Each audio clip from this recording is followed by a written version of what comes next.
Kembali lagi masih dengan saya Kevin. Pada video ini saya akan membahas bagaimana cara untuk merasakan dan membangun home theater sekelas Dolby Atmos. Karena banyak dari teman-teman bertanya ke kami, bagaimana sih cara untuk merasakan Dolby Atmos dan apa saja yang harus dibeli dan digunakan untuk merasakan Dolby Atmos di rumah teman-teman.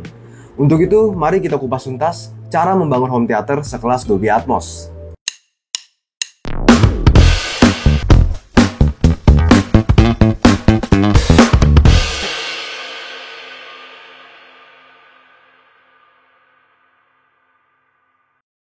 Pertama kita bahas terlebih dahulu apa itu sebenarnya Dolby Atmos. Jadi secara umum kita bisa mengatakan Dolby Atmos itu merupakan efek suara yang 3 dimensi. Jadi efek suaranya 360 derajat secara menyeluruh. Jadi kita akan merasakan suara efeknya terdapat di dalam bioskop. Jadi hasil suaranya pun juga akan lebih realistis dan juga lebih real dan nyata. Karena efek suara yang saya katakan tersebut yaitu 360 derajat dan akan mengelilingi seluruh ruangan kita. Lalu apa sih perbedaannya jika kita lihat dengan Dolby Surround? Kalau Dolby Surround bisa kita katakan itu merupakan efek ear level saja, seperti mengelilingi namun tidak sampai ke 360 derajat. Jadi bisa kita katakan efek Dolby Surround itu hanya sebatas ear level. Jadi bisa kita bilang mungkin 5.1 atau 7.1 meskipun ada surroundnya, kita mungkin akan merasakan efek suara dari belakang, dari tengah, dari depan. Namun tidak seperti efek Dolby Atmos. Pada Dolby Atmos kita bisa contohkan mungkin ketika ada hujan atau ada helikopter lewat, kita akan merasakan sampai ke kepala kita. Karena seperti yang saya katakan itu merupakan efek 360 derajat atau 3 dimensi dan memberikan efek film yang lebih realistis dan nyata. Untuk Dolby Atmos sendiri pun juga bisa kita lihat ada beberapa tipe, yaitu bisa kita bilang pertama ada Dolby Atmos Enable dan juga Dolby Atmos Overhead. Jadi Dolby Atmos Enable itu yang pertama ciri khasnya yaitu dia menggunakan metode yang memantulkan suara ke atap atau ceiling kita. Jadi bisa kita contohkan ada terdapat Atmos virtual. Kita bisa lihat seperti soundbar ini terdapat speaker head. Speaker head ini akan memantulkan suara ke atap plafon atau ceiling kita sehingga kita akan merasakan suaranya itu datang dari plafon, dari atas. Jadi kita bisa sebut juga itu dengan Atmos virtual. Berbeda dengan Atmos overhead, itu kita harus memasangkan speaker khusus ataupun speaker ceiling di atap plafon kita. Jadi kita menginstal speaker lagi di atas dan kita akan merasakan suaranya langsung dari speaker atas, tidak seperti yang dipantulkan oleh Dolby Atmos Enable atau yang kita bisa bilang virtual. Lalu bagus mana antara Dolby Atmos Enable dan juga Dolby Atmos Overhead? Tentunya keduanya punya kelebihan masing-masing. Jika teman-teman ingin mengarah ke simple, ribet tarik kabel, ribet pasang speaker lagi, teman-teman wajib menggunakan Dolby Atmos Enable. Karena Dolby Atmos Enable tidak perlu menarik-narik kabel atau pasang install speaker lagi di pada atas ceilingnya lagi. Teman-teman bisa langsung menggunakan Atmos Enable-nya melalui pantulan suara. Jadi akan ada speaker yang dipantulkan langsung ke ceiling sehingga akan merasakan Dolby Atmos-nya. Namun jika teman-teman mau menggunakan Dolby Atmos Overhead, itu bisa juga karena itu Dolby Atmos Overhead akan lebih maksimal apabila ceiling teman-teman terlalu tinggi. Kalau ceiling teman-teman terlalu tinggi, menggunakan Dolby Atmos Enable ini ada kapasitas maksimalnya.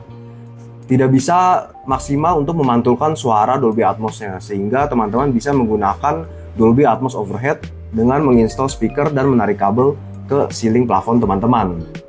Pada konfigurasi channel Dolby Atmos tentunya ada sedikit perbedaan dibandingkan dengan Dolby Surround. Jika kita tahu dan kita kenali 5.1, 5.2, 7.1, 7.2 itu terdapat pada Dolby Surround, di mana 5 atau 7 poin yang pertama ini merupakan ear levelnya. Total speaker yang kita gunakan sebagai Dolby Surround. Jika 5 biasanya 2 di depan front left right, 1 center dan 2 surround. Lalu untuk 7-nya misalkan 7.1. Nah, 7 itu merupakan 3 di bagian depan ya, sama front left, front right, center, dan ada lagi 2 surround, kiri kanan, agak ke tengah ya, dan juga surround back di kiri kanan juga, jadi total 7.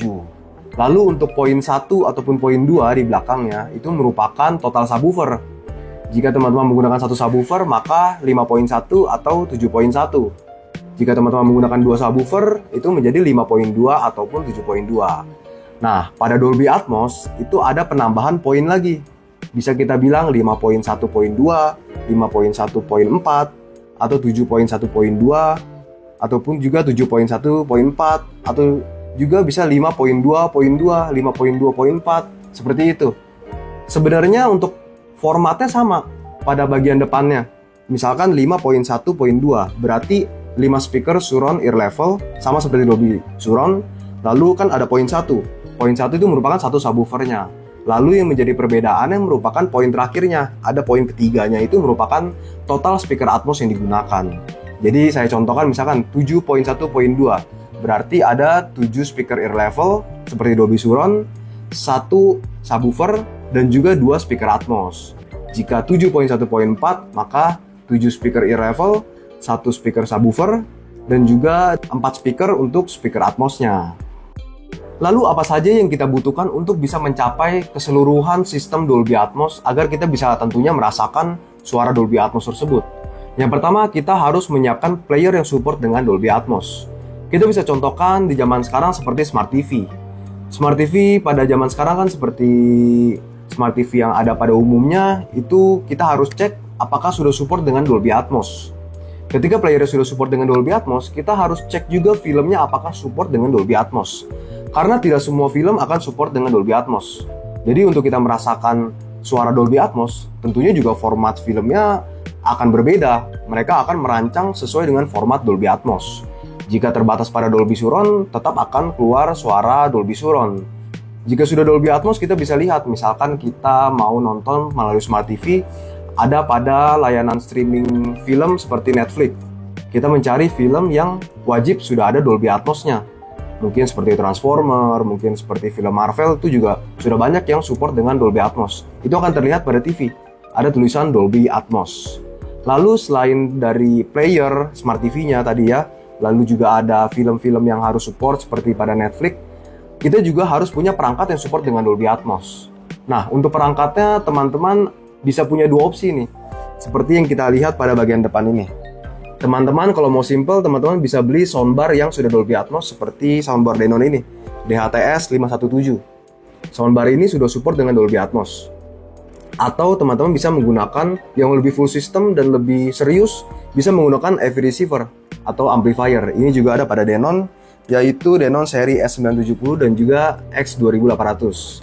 Ini semuanya sudah support dengan Dolby Atmos. Jadi kita perangkatnya pun juga harus support dengan Dolby Atmos. Bisa kita lihat, kalau soundbar pastinya sudah ada speaker head, speaker untuk Dolby Atmos virtualnya, seperti ini. Lalu untuk pada amplifier seperti Denon ini, akan terlihat ada tulisan support dengan Dolby Atmos. Biasanya minimal sudah 7 channel untuk amplifiernya, karena akan pasti terdapat 5 channel surround minimal, dan juga ada 2 channel terpisah untuk Atmosnya, seperti Denon AVR 970H dan juga AVR X 2800H. Lalu selain perangkat seperti AV receiver ataupun soundbar, selain film dan juga selain player yang harus support dengan Dolby Atmos, teman-teman harus koneksikan ke koneksi yang support dengan Dolby Atmos juga. Jadi dari player ke perangkat sistem kita seperti soundbar ataupun AV receiver ini, teman-teman harus koneksikan ke HDMI. Tentunya kalau Smart TV teman-teman bisa langsung koneksikan ARC ke ARC. Karena itu udah pasti koneksi yang terbaik. Jangan koneksikan sekali-sekali ke Bluetooth ataupun optical, karena keduanya tidak memiliki bandwidth yang tinggi dan sudah pasti tidak akan menghantarkan Dolby Atmos. Untuk optical itu hanya maksimal di Dolby Surround. Seperti yang pernah saya bahas pada video sebelumnya, mengupas tuntas tentang kabel HDMI, itu bandwidth yang tertinggi saat ini karena merupakan bandwidth yang bisa menghantarkan Dolby Atmos. Kalau Dolby Surround itu maksimal hanya ada pada optical. Meskipun HDMI pasti karena bandwidthnya tinggi, sudah pasti juga bisa menghantarkan Dolby Surround. Tapi kalau pada optical, pasti hanya maksimal di Dolby Surround. Jadi untuk menikmati keseluruhan sistem Dolby Atmos, teman-teman yang pasti sudah harus punya sound system yang support Dolby Atmos, player yang support dengan Dolby Atmos juga, dan juga film yang support dengan Dolby Atmos. Dan jangan pernah lupakan koneksinya. Koneksinya pun juga harus yang support. Jangan sekali-sekali menggunakan selain dengan HDMI. Karena HDMI satu-satunya saat ini yang support dengan Dolby Atmos karena memiliki bandwidth yang sangat tinggi. Oke, itulah cara dan apa saja yang perlu dipertimbangkan dalam membangun home theater sekelas Dolby Atmos. Terus support channel YouTube Utama Audio dengan cara like, comment, dan subscribe. Main-main juga ke sosial media kami seperti Instagram dan juga TikTok. Saya Kevin, bye-bye.